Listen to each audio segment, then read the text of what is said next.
Ladies and gentlemen, another episode of Driving Perilously, the show in which we turn on the radio and talk about what it is that we find. I think I made an episode more than a week ago and didn't post it. And a couple weeks ago. And since then, thought about returning to the show. A lot of good music on the radio lately, as there always is. This is February 20th, 2023, which makes me think about when time is instituted. We were studying Revelation, or the Apocalypse of St. John, or whatever you want to call it. It has a couple different names. They didn't have publishers, they didn't have titles, they didn't have the author's name on the jacket of the book. But we were talking about Revelation from the perspective that maybe all of it has happened already. And that's a perspective that I don't hear very much at all. I think it's preterist.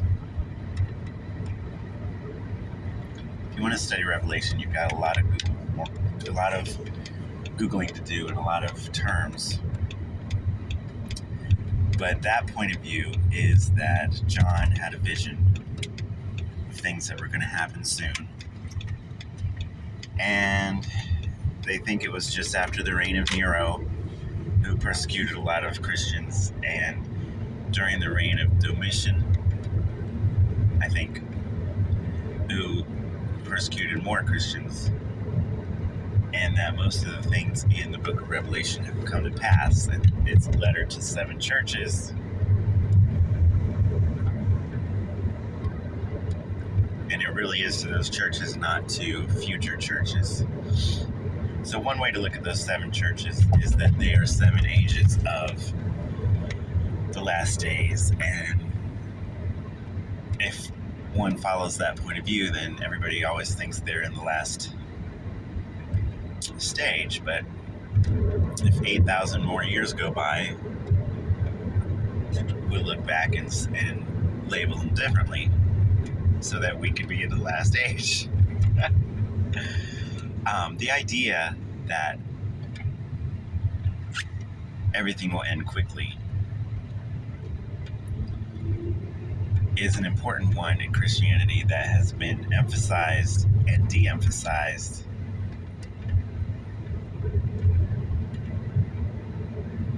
And I often hear about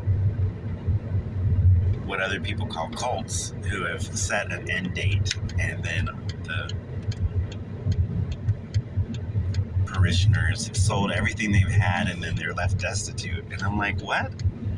Why would they sell everything they have? What's money going to do them if the world ends? So I wonder if that's ever even happened. I'm sure that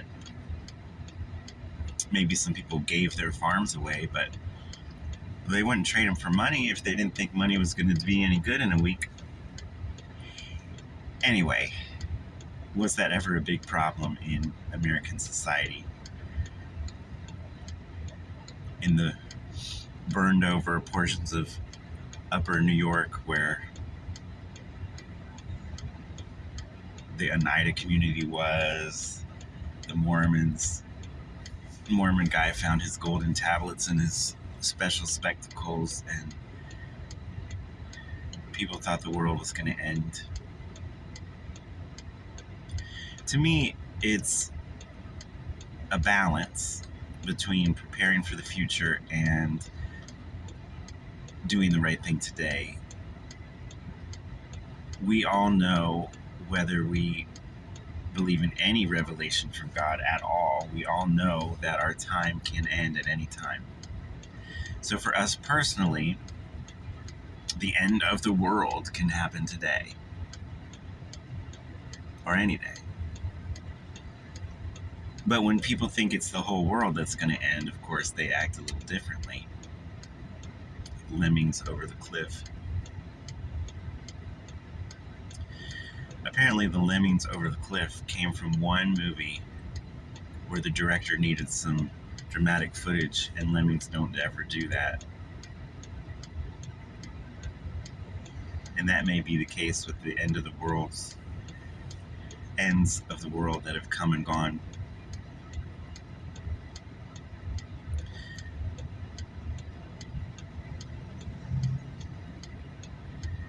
So having a timeline and having to look back and place our time within that timeline is going to vary depending on what's going on. So people in 1000 AD looking at the Book of Revelation, and people in 2000 AD looking at the Book of Revelation.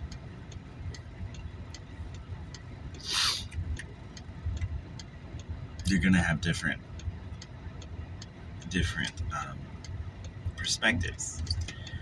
So what I'm thinking about in the year 2023, when people don't really put Jesus in the center of time anymore, is when did the powers that be put Jesus in the center of time? When did they decide, looking back, that AD would start and BC would end?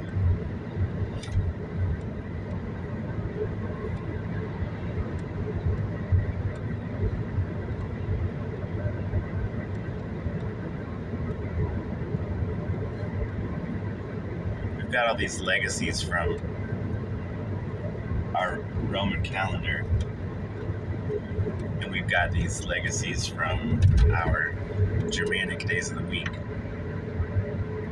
and we've got all these legacy names from Native Americans, and at some point they all lost their meaning, and people don't know that Thursday is Thursday, and don't know that 2023 is an estimate of how many years it's been since Jesus.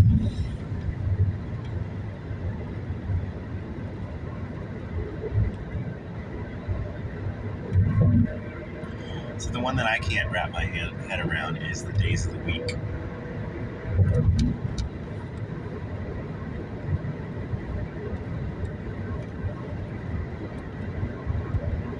There's a reason to divide the year into 12 or thereabouts. But what's the reason to divide a month into 4 or thereabouts? Nothing that I can find. I was watching a YouTube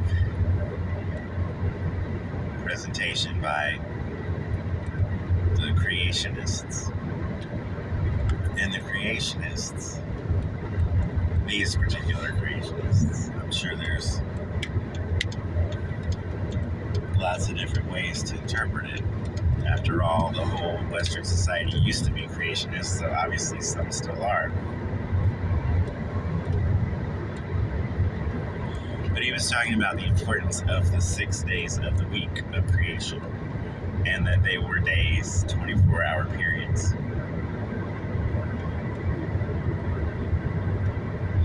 And that, of course, the earth is young, meaning 6,000 years or so.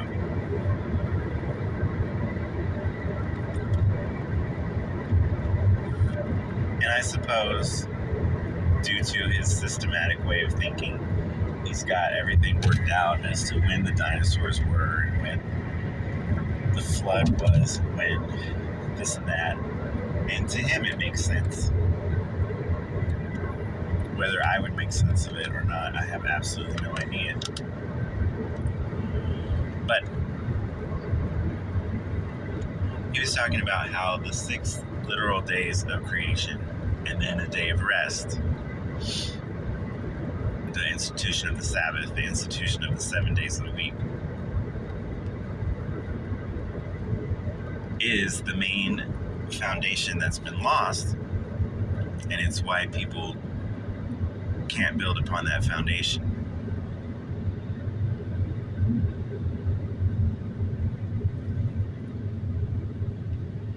And that with our parents and grandparents and so forth, the Christian message was building upon an understanding of the scriptures that was foundational and that people at least were familiar with. If not believed it, they at least didn't think it was ridiculous.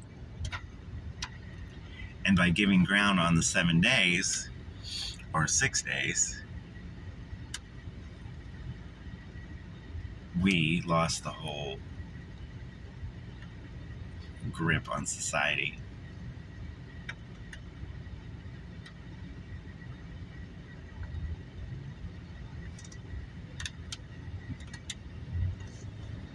And I think it's undeniable that something happened.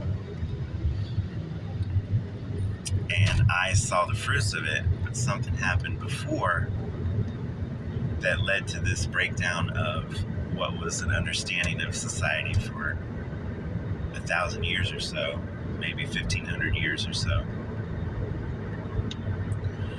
So when we go back to the understanding of the book of Revelation, and we go from when John was writing to a few people, for a few people, and a few people cared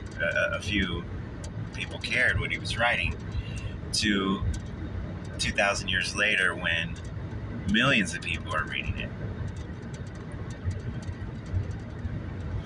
We don't see a descendant of the son of David on an earthly throne unless you want to talk about Queen Elizabeth or something like that, which I think they might believe. But we see millions of people looking to Jesus as if he is a king, and looking to the son of David as the marker for dividing time. So from the perspective of 12 guys following Christ to millions of people following Christ, if that never ends, then you've got your eternal Davidic kingdom. Maybe not